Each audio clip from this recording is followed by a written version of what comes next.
여러분 안녕하세요. 부모님이나 시부모님이 가시게 되실 때 상속을 받을 유산만을 생각하는 사람들에 대해 어떻게 생각하시나요? 사실 저는 예전에는 그런 사람들은 드라마 속에만 있는 것이라고 생각하고 있었습니다. 특히 가족 속에는 그런 사람이 없을 것이라고 생각했어요. 하지만 세상은 알 수 없다는 말이 있는데 이것이 사실인 것 같습니다. 심지어 유산을 속이려는 사람이 오히려 솔직하고 순진한 사람으로 비춰진다는 사실도 깨닫게 되었습니다. 이런 인간들의 행동에 대해 불쾌해하는 사람들에게 속 시원하게 욕을 먹이기 위해 여러분께 그 이야기를 전하고 싶습니다. 저의 남편은 둘째였고 그의 아버지는 일을 하지 않았던 분이셨습니다. 결혼하고 나서 부모님들은 큰 도움을 많이 주지 않았지만 신혼집을 하나 주셨습니다. 부모님께서는 운이 좋아서 8년간 살았던 그 집을 잘 팔아 많은 차액을 남기셨습니다. 이 돈을 조금씩 아끼며 생활하셨는데 저는 그 이후로 아버지가 왜 일을 하지 않는지 이해할 수 없었습니다. 그렇지만 아버지와 시어머니는 그 돈을 매달 30만 원씩 주고 있다고 하던데요. 이게 대체 무슨 이유에서인지 이해가 가지 않았습니다.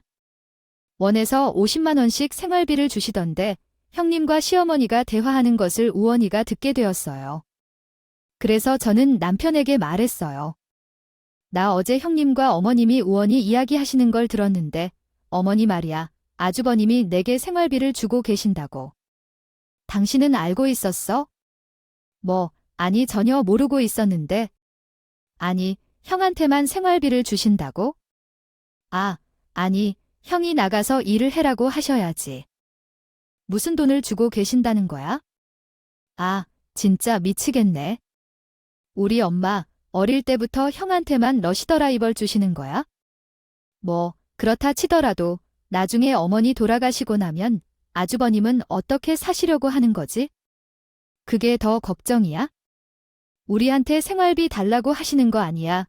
남편은 결국 시어머니를 찾아가서 이야기했어요. 엄마, 대체 형을 왜 그리 감싸두는 거예요? 지금 골를 봐요. 전화에 맥주를 마시고 변변찮은 직업 하나 없어서 엄마가 생활비 주고 있는 게 정상이냐고? 나 학생 때나 하던 짓잖아. 집에서 놀고 먹고 돈 벌어오는 사람 따로 있고 엄마한테 용돈 받아 쓰고 언제까지 그러고 살려고 놔두실 생각인데? 왜 그렇게 형한테만 돈을 퍼주시는 거예요? 하지만 시어머니께서는 단호하게 말씀하셨어요. 너랑 진우랑 같아. 진우는 장남이자니. 나중에 나 죽으면 진우가 장례도 치르고 매년 제사도 지해줄 거야. 그리고 너는 와이프랑 둘이 착실히 돈 벌고 모으고 있잖아. 뭐가 아쉬워서 이래? 됐다. 미운 놈, 떡 하나 더 주는 거야? 이제 와서 제가 뭐 하겠니? 돈을 버는 경험도 없고 고생을 따라 본 적도 없는 사람. 그저 밖에서 먹고 다니는 것이 부질없다고 생각하며 살아가고 있지? 시댁 어머니는 그렇게 말씀해 주시는데 남편과 나는 무슨 말을 해보아도 소용이 없을 것 같아서 말이 막혔어.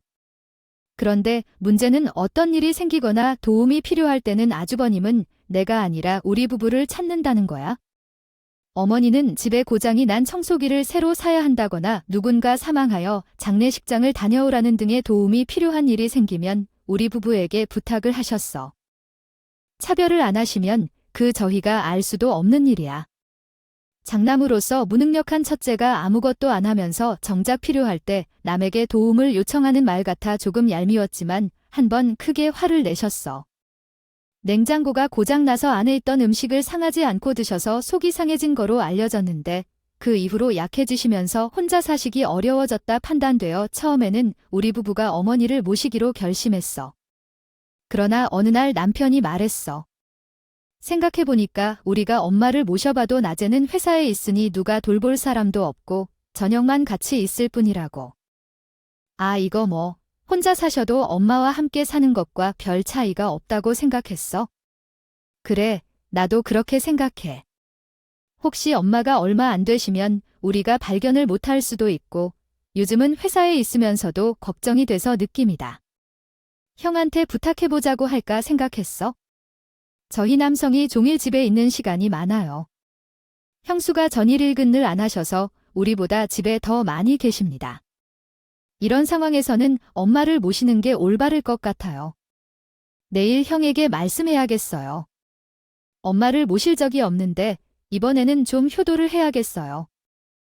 남편은 맨날 시어머니를 챙겨드리는데 그때마다 억울했어요. 진짜 장남은 장난질한다는 이야기가 있잖아. 시어머니가 그런 스타일이었어요. 결국 다음날 남편이 아주버님께 말씀하고 시어머니를 아주버님 댁으로 모셨어요. 실제로 아주버님께서 도움이 되셨지만 시어머니를 꽤 극진히 모시는 것 같았어요. 오늘 어머니가 불고기를 먹고 싶다고 해서 소고기를 사다가 직접 촉법에 구워드렸더니 맛있게 먹으셨어요. 동서는 시어머니가 오시면 고기를 안 주거나 서식을 주지 않아 걱정이야. 내일은 동사무소에 헬스장 등 알아보고 등록해 드릴 거예요. 잘하셨네요.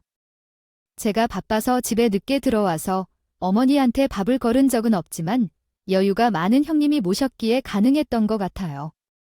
낮에 시간이 많으니까 어머니를 챙겨드릴 여유도 생기고요. 이렇게 모셔드려서 정말 잘했네요. 제가 혹시 잘못 모셨는지 아무도 비웃지 않네요. 맞벌이 부부로서 아이를 키우기 어려운데 당연히 집에서 놀고 먹는 시간이 필요하겠죠. 거의 모든 사람들이 어머니께 혼내는 시간이 더 많은 거 아닙니까? 열심히 섬기는 것은 감사한 일이지만 바쁜 와중에 이런저런 어려운 일들을 처리하며 회사에서 반차나 연차를 내고 상사에게 눈치를 보며 돌봐주었는데 그런 노력들이 없이 남을 수가 있는지 모르겠어요.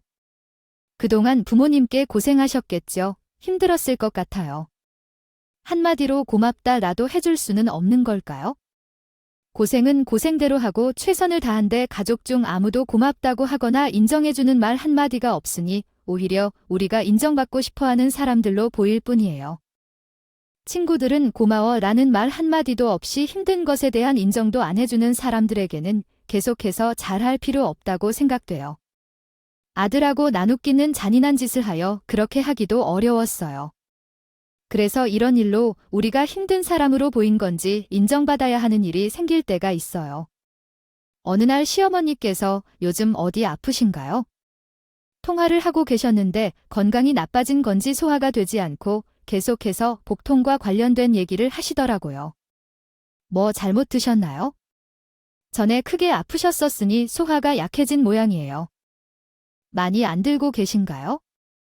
요즘에는 잘 안 먹으시는데 계속해서 속이 메거나 더부룩한 상태이고 어느 날은 배가 아파 잠도 못 자신대요. 그런데 형님께 말씀드렸어요. 아유, 어제. 어느 날 집에 아이들이 아파한다며 반일 일을 접고 병원에 가자는 제안을 들었습니다. 그래서 동네 병원에 다녀왔는데 그날은 추웠지만 따뜻했습니다. 일교차가 크니까 장기도 아프게 할 수 있으니 몸을 따뜻하게 유지하고 차가운 음식을 먹지 말라는 조언을 받았습니다. 그런데 어머님께서 지난주에도 비슷한 증상으로 병원에 가지 않으셨습니다. 동네 병원을 2주째 다니는 것 같은데 계속 나아지지 않으면 큰 병원에 가보는 게 좋겠다고 말씀드렸고 형님께 전화를 했더니 말씀은 크고 소병 동서가 아직 어려워서 잘 몰라였습니다. 형님은 동서가 오전인 노인을 대면 어떻게 해야 할지 안다며 큰 병원은 감시하면서 각종 검사를 받게 되고 병원비가 많이 나올 수 있지만 그래도 좀 더 정밀한 검사를 받아보는 것이 좋을 것 같다는 의견을 들었습니다. 소화불량이 이렇게 오랫동안 계속된다는 것도 좀 걱정스럽고 병원비는 우리가 부담할 테니까 다녀올 수 있지 않을까요? 동선의 어머니도 어떤 것에서 바뀌어가고 있으니 그래서 그런 것이며 그냥 받아들이시는 것이 중요하다고 말씀드렸습니다. 최근에는 무엇을 드시나요? 소화가 안 된다고 하시면서도 이것저것 많이 잡수시는 것은 아닐 거예요. 요새 나는 정말로 학교 급식만큼이나 영양 신경을 쓰고 밥을 준비하느라 머리가 아파요. 아이고, 너무 걱정하지 마세요. 저런다고 해도 시간이 지나면 괜찮아질 거예요. 제가 제일 가까이에서 지켜보고 있으니까요. 뭔가 조금이라도 이상하면 제일 빨리 알아차리고 제가 제일 잘 알아요. 동서는 어쩌다 한 번 와서 보니까 큰일 난 것 같겠지만 전혀 아니에요. 걱정하지 마세요. 형님이 그렇게 이야기를 하시지만 확신에 차서 그러시는 거예요. 아니요, 전 그런 마음이 들어서 그런 것 같아요. 남편 편에게 이야기하니 남편이 일주일만 더 지켜보자. 나이 들면 여기저기 아프던 데가 아프니까 자식들한테 많이 이야기한다 하더라고요. 근데 막상 가보면 별일 없고 그렇다고 하셨어요. 엄마가 소화가 잘 안 된다고 이야기하셨다면 3주째라고 하셨어요. 이번 주까지만 보고 여전히 그러면 토요일에 큰 병원으로 모셔 다녀오자고 하셨어요. 그래서 저도 토요일까지만 기다렸다가 시어머니에게 전화를 드렸어요. 아침부터 전화를 드리니 무슨 일이냐며 받으시더니 속이 좀 어떠냐고 이어졌어요. 그런데 여전히 괜찮지 않다고 하셨어요. 병원 약이 잘 듣지 않는 것 같다고 하셨어요. 어머님, 그러면 지금 바로 씻고 옷 입고 계세요? 지금 제가 모시러 갈 거예요. 큰 병원에 가야 해요. 혹시 몰라서 예약을 알아봐야 할 수도 있지만 그래도 일단 검사라도 받아보세요. 지금 바로 갈게요. 저랑 남편은 아침부터 시어머니를 모시고 큰 병원으로 달려갔어요. 이런저런 검사를 많이 하지만 시어머니 췌장 쪽에서 악성 종양이 보인다는 것 같아요. 종양이 크기가 크다고 하셔서 하루 두루 미뤄선 안 된다고 하더니 남편과 함께 수술할 준비를 해야 한다며 당장 수술해야 한다고 말씀하셔서 우리는 깜짝 놀랐어요. 그러나 의사의 태도가 좀 성급해 보였지만 악성 종양이 아닐 수도 있는데 당장 수술을 받아야 할까요? 나이가 있으신데 바로 수술해도 괜찮을까요? 악성 종양인지 아닌지 검사를 먼저 받아야 하는 거 아닐까요? 금식도 안 했는데 오늘 바로 수술이 가능하다고 하셨는데 그런 건 이상하지 않나요? 우선 어머님과 상의해 봐야겠어요. 그리고 다른 병원에서도 진단을 받아봐야겠다고 생각했어요. 다른 병원에서 진단을 받고 생각해 봅시다. 이제 빼서요. 검사를 받는 동안 우리는 형제에게 전화를 건 너무 이야기를 전했어요. 그런데 형제 반응도 이상했어요. 아이 내 말이 맞잖아. 과잉 진료한 거야. 그거 과잉 진료 의대도 1등이 있고 꼴찌가 있겠어. 꼴찌 의사병원에 갔구먼. 검사도 이것저것 다 해서 어마어마하게 깨졌 있구먼. 아유 난 못 봐 해 알아. 형제 병원비 때문에 연락한 게 아니라 그래도 혹시 모르니까 알려주어야 할 것 같아서 전화한 거예요. 과잉 진료하면 다행이긴 하겠지만 그렇지만 형제는 걱정 안 되시나 봐요. 아니, 당연히 걱정은 됐지. 그렇지만 동서가 생각하는 것만큼 그렇게 심각한 게 아닐 것 같아서 그래. 아이 그래서 지금 집으로 와. 아니요. 남편이랑 한 군데만 더 모시고 와서 다시 검사 받아보는 중이에요. 과잉 진료인지는 모르겠지만 어쨌든 어머님 췌장의 종양이 뭐가 있기는 한 거니까요. 조직 검사해봐야지. 형제와 통화를 하는데 솔직히 반응이 이해가 잘 안 가요. 전화를 끊고 남편에게 물었어. 제가 이상한 거 있나고요? 형집이 이상한지도 모르겠고 왜 이상해 보팽. 보통 엄마의 장에 종양으로 보이는 뭐가 있다고 할 텐데. 크기도 크고 악성이라도 될 수 있고 당장 수술해야 한다더라 하면 걱정은 먼저야. 아니야. 마치 큰 병이 아닐 거라는 듯 확신 있게 이야기를 하네. 아니길 바라서 그러는 건지 아니면 관심이 없는지 설마 후자는 아닐 텐데. 내 말이. 아 죽어도 어머니 몸에는 이상이 없다고 믿어 하실 듯이 하죠. 남들이 아프다 뭐가 있다 해도 들으면 기분이 없어 보이고. 형님 반응이 찜찜해서 기분이 이상한데 병원에서도 검사 결과 시어머니의 장에 종양이 발견되었다고 하셨어요. 다행히도 악성 종양인지 여부를 확인하기 위해 조직 검사를 받아봐야 한다고 하셨어요. 종양이 양성이라면 제거할 수 있지만 위치나 크기가 좋아 보이지 않아서 악성 종양일 가능성이 높다고 합니다. 조직 검사 결과 따라 항암 치료나 수술을 결정해야 하는데 나이가 있으신 분이기 때문에 항암 치료만으로도 큰 효과를 볼 수 있다고 하셨어요. 수술은 전신 마취가 필요하기 때문에 몸에 부담이 될 수도 있지만 말기인 경우엔 수술이 빠른 효과를 볼 수 있다고 합니다. 만약 수술을 결정하게 된다면 일주일 동안 식단을 조절하며 준비하는 것이 좋다고 추천드리고요. 조직 검사를 받고 나서 시어머니와 상의를 했는데 확실한 치료를 선택하고자 하신다고 말씀하셨어요. 살 수 있는 날이 얼마인지 모르니까 확실한 길을 선택하고 싶으시다고 하셨고 엄마가 수술을 희망한다고 하셨어요. 가벼운 대화를 나누며 진단서를 공유하는 중 시어머니께서 양회하시면서 우리는 엄마가 하고 싶다는 대로 해줄 거야 라고 하셨어요.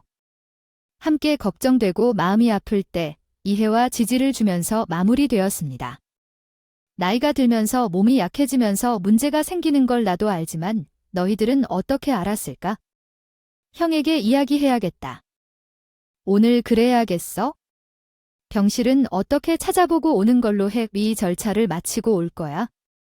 자기는 형수님에게 전화하고 엄마가 필요한 물건을 챙겨달라고 부탁할 거야.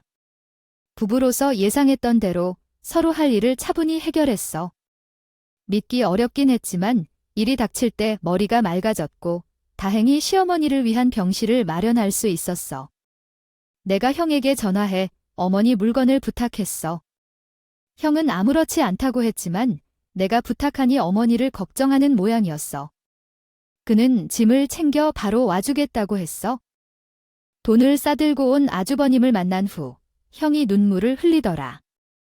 그 모습을 보며 아까의 냉소적인 반응은 현실을 부정한 거였다는 걸 깨달았어. 모시할 때 앞으로 뭘 할지 고민 중이었어. 정보를 오해한 게 아닐까 싶고 그 예상하기에도 참 가슴이 아팠어. 부부와 아주버님 내외랑 잠시 얘기하다가 형이 일주일 동안 병실에서 돌보기로 결정했어. 동네 병원이 아닌 큰 병원을 고르라고 했어. 미련했지만 누가 알았을까? 이미 벌어진 일에 책망하고 앞으로 어떻게 해야 할지 생각해야겠다. 생각했죠. 그래 해야죠. 둘 다 수고했어요. 시간 많은 저가 앞으로 돌보기로 했으니 둘 다 걱정하지 말고 출근해요. 내일은 정말 조금 쉬어야겠어요.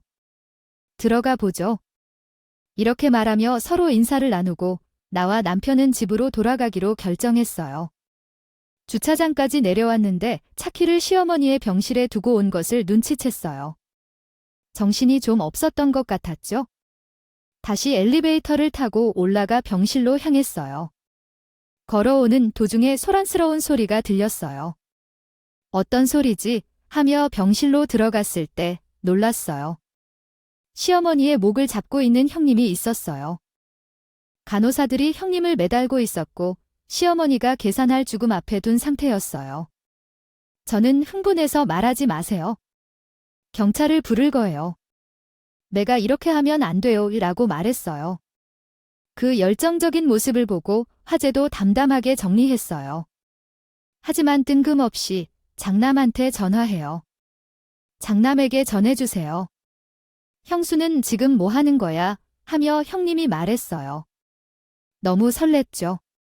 제대로 대답할 수 없었어요. 남편은 화를 내며 형님 쪽으로 걸어갔어요. 형님이 놀라면서 손을 놓았어요.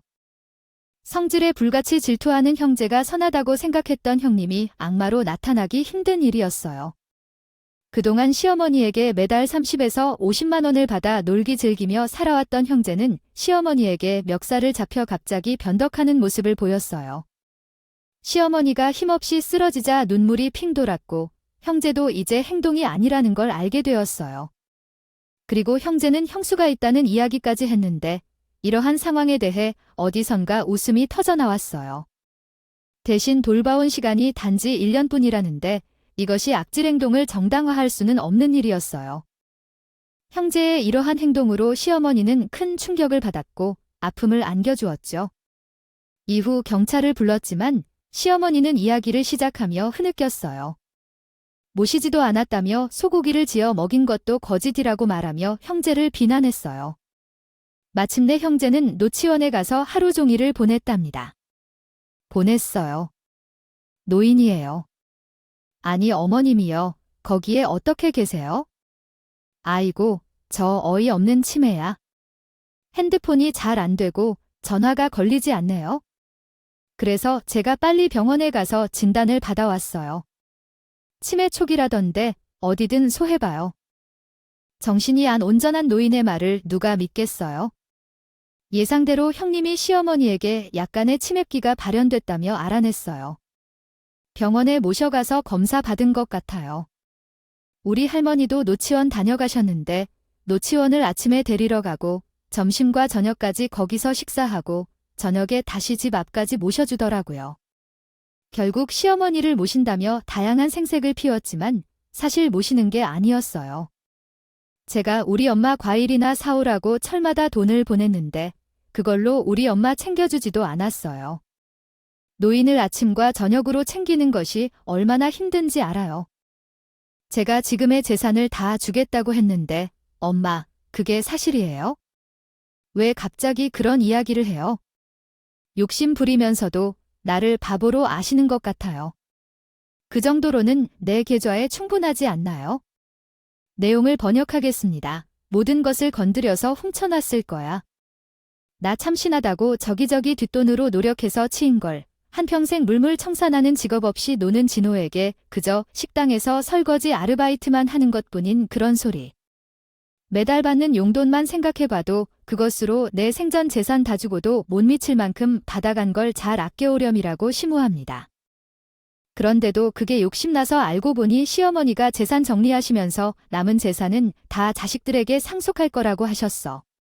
그래서 너희도 그 돈을 퍼붓지 말고 모아둬라고 이야기하신 모양이었을 텐데 형님은 거기서 눈을 돌려 시어머니를 거대하게 대하는 걸 거듭. 내 남편은 장남 맞아서 언제나 더 챙겨준다며 그러던데 언제부턴가 장남이 더 신경 써준다니까. 그건 어떻게 말이 돼? 죽고 나서 재산 다 가져간다는 게 공평하다고 할 수 있겠어? 그 이야기를 여기 앞에서 이렇게 하니까 마음이 가라앉는다. 자식들은 시끄럽게 살지 않을 거야. 마감할 때이니. 꼬박꼬박 챙겨준 돈 계산해봐라. 30만 원, 50만 원씩 매달 그 많은 해 동안 받아놓은 걸 얼마나 쓴 걸까? 그에다가 우리 엄마까지 치매로 만들겠대도. 남편은 엄마 유산 딱 올려줘야 한다고 했을 때 화가 났었어. 우리 엄마 혼자 모시라고 한 적 없는데 말이야. 일도 안 다닌 한량인 장남이랑 같이 모시란 거야? 모셔가기 전부터 그냥 먹은 돈은 몇십 년에 달하는 금액이야. 없는 돈까지 가져다가. 도둑질을 한다고 생달리요. 당신은 고소 당하게 될 것이며 엄마 통장에서 훔친 돈은 모두 되돌려받을 것입니다. 엄마가 치매에 걸렸는지 여부를 우리가 판단할 것입니다. 당신의 거짓말을 믿지 않겠다며 경찰들이 온다고 하니 조용히 하고 당장 가세요. 당신은 인간이 아니며 이런 지옥도 이상한 사람입니다. 고소해봐도 됩니다. 무술로 이기까 나는 최대한 현상을 나타내어 협조하지 않을 것이니 할 수 있는 것은 다 해보세요. 형제는 경찰에게 끌려나가는 동안도 우리를 비웃었습니다. 뭐 하는 건지 이해할 수 없는 일들이 넘쳤습니다. 남편이 아주부에게 형제의 정체에 대해 물었는데 아주부의 반응을 보니 둘은 같은 사람인 것 같았습니다. 세월 극죽 참여했나 무엇인지 우리가 엄마를 떠넘긴 것이 옳지 않다고 하더군요. 더 웃긴 건 자식이 와이프한테 있었다고 했어. 더 힘들었을 경우 엄마를 날쭉이 용안에 보내겠느냐? 우리가 얼마나 힘들었는지 아직도 모르겠어요. 치매가 아니었다면 이러한 정신이 되는 자식이 왜 이런 소리를 하는지 이해할 수 없습니다. 저희는 더 이상 가까이 하지 않겠습니다. 어머님 치매인지 검사를 다시 받고 통장 비밀번호를 바꿔야 합니다. 원해도 연락해야겠다. 아니, 대체 치매도 아닌 노인은 무슨 수로 썼길래 거기서 받아줬던 건지.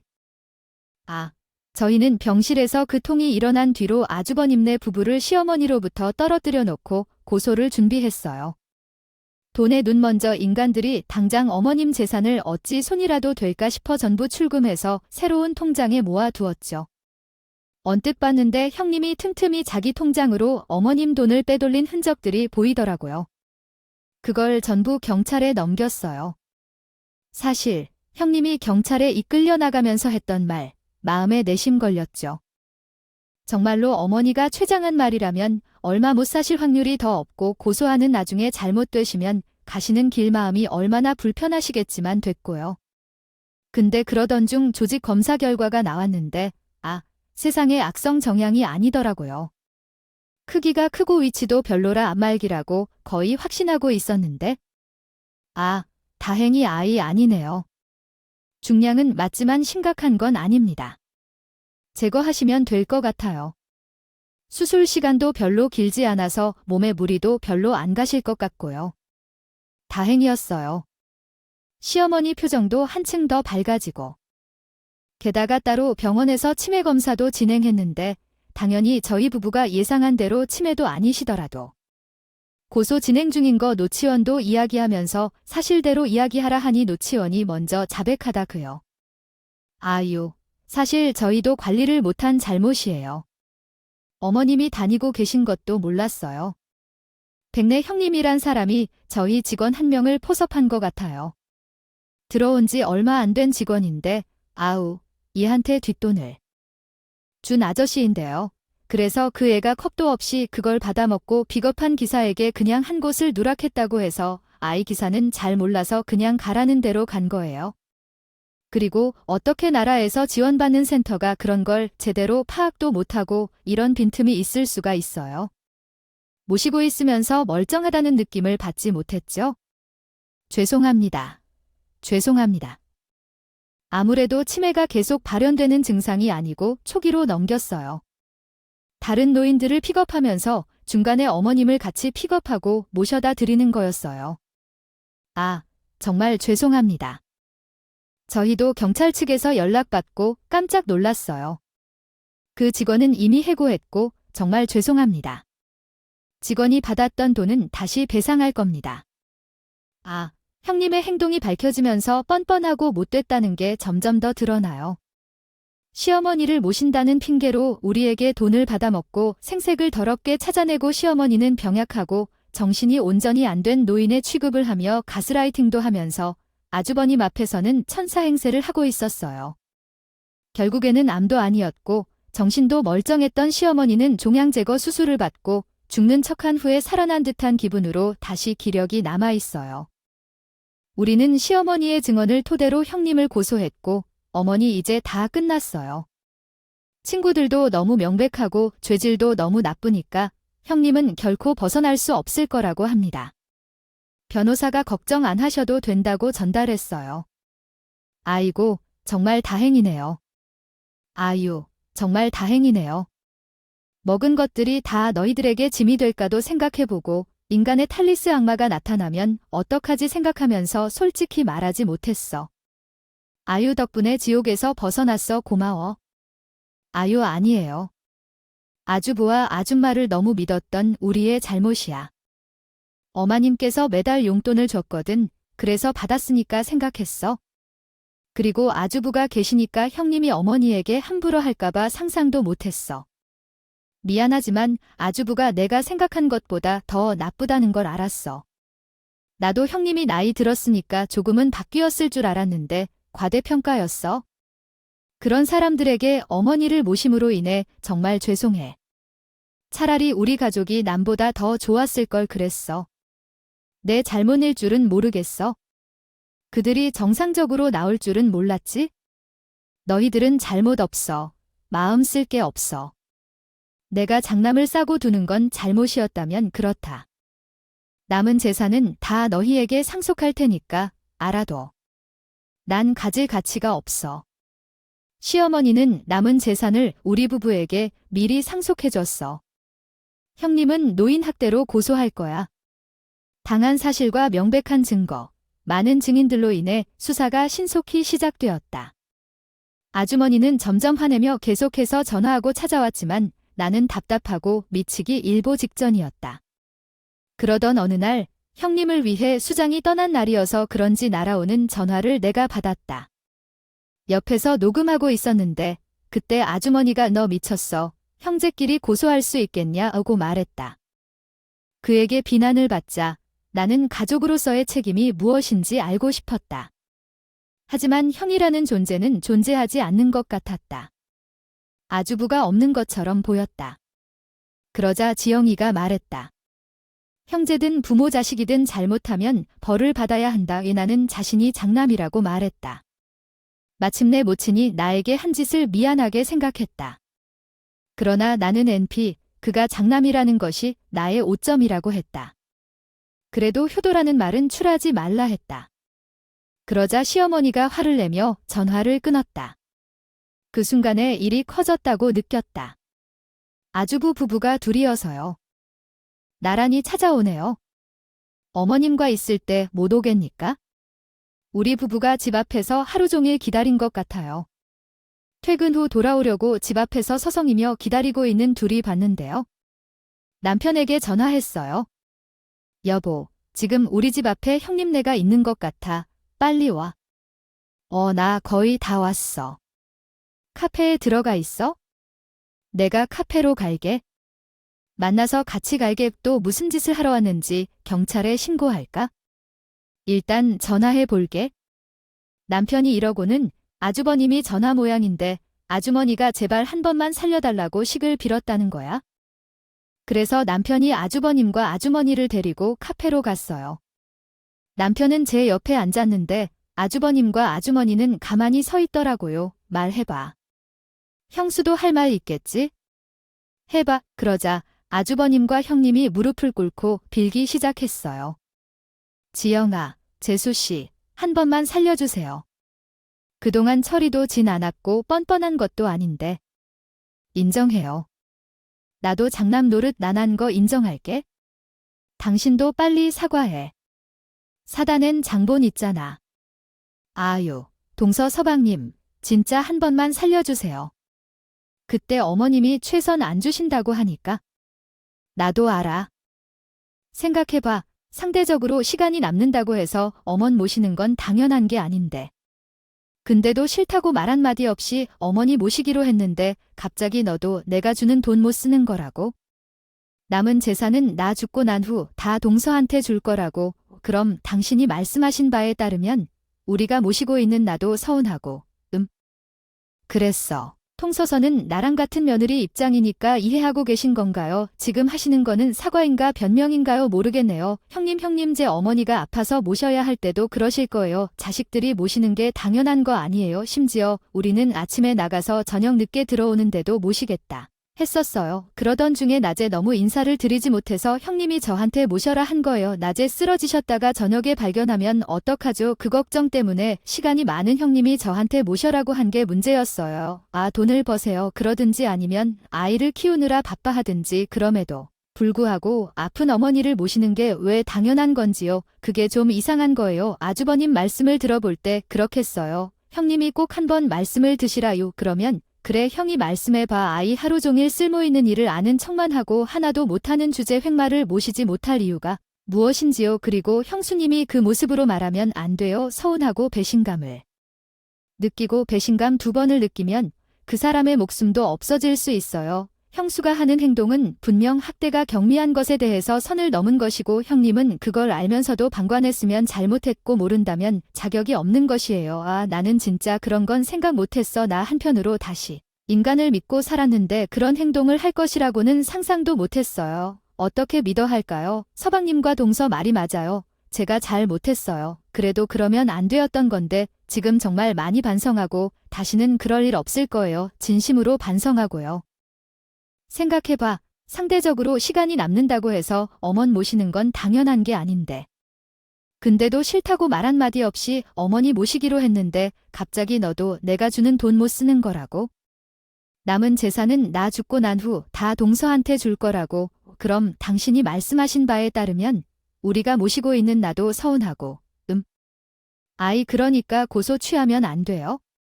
벌금이 너무 많이 생긴다고 들었어요. 돈이 없어서 고소를 취할 수 없어요? 우리는 고소를 취할지 말지 논할 상황이 아니에요. 왜 우리에게 사과하세요? 잘못은 엄마에게 비춰야 맞는 거잖아요. 엄마에게 사과해야 해요. 엄마에게 근처라도 가서 사과하세요. 아니면 우리에게 엄마한테 전해달라고 말해야 해요. 엄마 이야기를 왜 안 하세요? 엄마한테 빌기 싫은 거지? 이제 알겠어요. 남은 재산은 우리에게 다 넘겨준 거 알아요. 돈 낳을 구멍이 없으니까 엄마에게 사과할 필요 없다고 생각하는 거죠. 남편이 그렇게 말했으면 맞게 본 거였어요. 우리를 찾아와서 사려달라는 건 고소나 벌금을 안 내려는 목적이었던 거지 진심으로 뉘우치고 반성하는 게 아니에요. 다시는 찾지 마세요. 오늘 보니 고소 취할 일 없을 것 같네요. 형님이 노인 상점으로 벌금을 받았대요. 몇 천만 원 벌금을 냈대요. 그러니 또 전화가 오고 우시고 난리가 났대요. 이제 돈도 없어서 울어요. 소리 꺼져 보이며 어제 가족분들께 3일을 드릴 겁니다.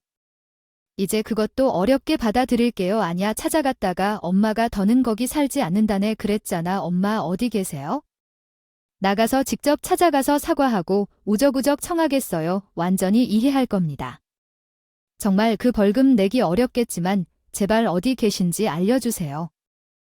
나가서 확인할게. 정말 믿을게요. 네, 제대로 확인해볼게. 진짜 믿을 수 없겠으면 집에 돌아가서 도우미 데리고 찾겠어요. 엄마 지금 돈이 없으시잖아. 그래서 벌금을 낼 수가 없어요. 아마 자제 이제 본인이 알아서 찾으실 거예요. 화가 난 걸까? 형님한테 다시 맡기세요. 더 나은 대안이 CCTV를 설치하고 춥고 낯선 도우미를 두시는 거예요. 자꾸 잘못된 이유를 빼내기만 하면 벌금을 주기 싫어하실 테니 이번 달 시간에 돈을 모아오세요. 알겠니요? 내가 흐느끼는 형님의 전화가 마지막이었어요. 사실은 엄마께서 준 돈으로 빌라를 한 채 계약하게 되었고 엄마를 거기로 옮기고 있어요. 아마 형님이나 아버님이 찾아오실 땐 우리가 이사를 하면서 더 가까워졌겠지. 그래서 자주 찾아오며 세심히 모시고 있죠. 연락처도 바꿔서 더 이상 외부와 관련이 없어졌고요. 다시는 찾지 마세요. 오늘 보니 고소 취할 일 없을 것 같네요. 형님이 노인 상점으로 벌금을 받았대요. 몇 천만 원 벌금을 냈대요. 그러니 또 전화가 오고 우시고 난리가 났대요. 이제 돈도 없어서 울어요. 소리 꺼져 보이며 어제 가족분들께 3일을 드릴 겁니다. 이제 그것도 어렵게 받아들일게요. 아니야, 찾아갔다가 엄마가 더는 거기 살지 않는다네 그랬잖아. 엄마 어디 계세요? 나가서 직접 찾아가서 사과하고 우적우적 청하겠어요. 완전히 이해할 겁니다. 정말 그 벌금 내기 어렵겠지만 제발 어디 계신지 알려주세요. 벌금이 알아서 쟁만해야 해요. 안 그러면 감옥에 갈 테니까요. 둘 다 한평생 남의 돈으로 노는 것부터 죄까지 범하고 있으니 벌을 받는 것이 옳지 않을까 싶어요. 상속받은 재산 때문에 사람다운 삶을 포기한 두 사람의 이야기 어떻게 생각하세요? 아래와 같은 사람들이 없기를 바라요. 요즘 날씨가 많이 따뜻해진 것 같아요. 모두 환절기 감기 조심하시고 가족과 평안한 하루를 보내시며 부모님을 잘 대해 후회 없는 삶을 살기를 바라요. 긴 이야기를 들어주셔서 감사합니다.